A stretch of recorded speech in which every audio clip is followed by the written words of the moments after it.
కుటుంబంలో గృహిణి పాత్ర చాలా ఉన్నతమైందని సుప్రీంకోర్టు వ్యాఖ్యానించింది. ఆమె సేవలను డబ్బు రూపంలో వెలకట్టడం కష్టమని పేర్కొంది. కుటుంబాన్ని తమ సంపాదనతో పోషించే వ్యక్తులతో సమానంగా గృహిణుల పాత్ర కీలకమని స్పష్టం చేసింది. ఉత్తరాఖండ్లో ఓ మహిళ 2006లో జరిగిన రోడ్డు ప్రమాదంలో కన్నుమూసింది. మృతురాలి కుటుంబానికి 2.5 లక్షల పరిహారం చెల్లించాలని, ఆ ప్రమాదానికి కారణమైన వాహన యజమానిని మోటారు ప్రమాద క్లైమ్ల ట్రైబ్యునల్ ఆదేశించింది. మరింత పరిహారం ఇప్పించాలని కోరుతూ ఆమె కుటుంబం ఉత్తరాఖండ్ హైకోర్టులో పిటిషన్ దాఖలు చేసింది. అయితే గృహిణి కాబట్టి అంతకంటే ఎక్కువ పరిహారం ఇప్పించలేమని హైకోర్టు అభిప్రాయపడింది. కనీస జాతీయ ఆదాయాన్ని పరిగణలోకి తీసుకుని పరిహారాన్ని నిర్ధారిస్తూ ఉంటారని గుర్తు చేసింది.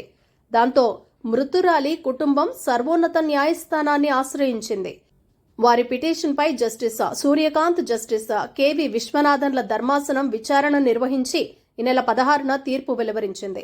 హైకోర్టు వ్యాఖ్యలతో అందులో విభేదించింది.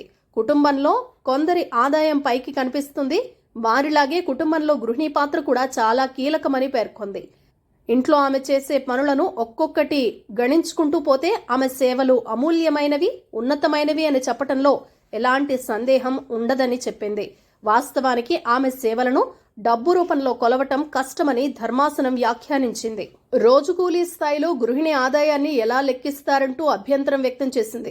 మృతురాలి కుటుంబానికి 6 వారాల్లోగా 6 లక్షల పరిహారం చెల్లించాలని వాహన యజమానిని ఆదేశించింది.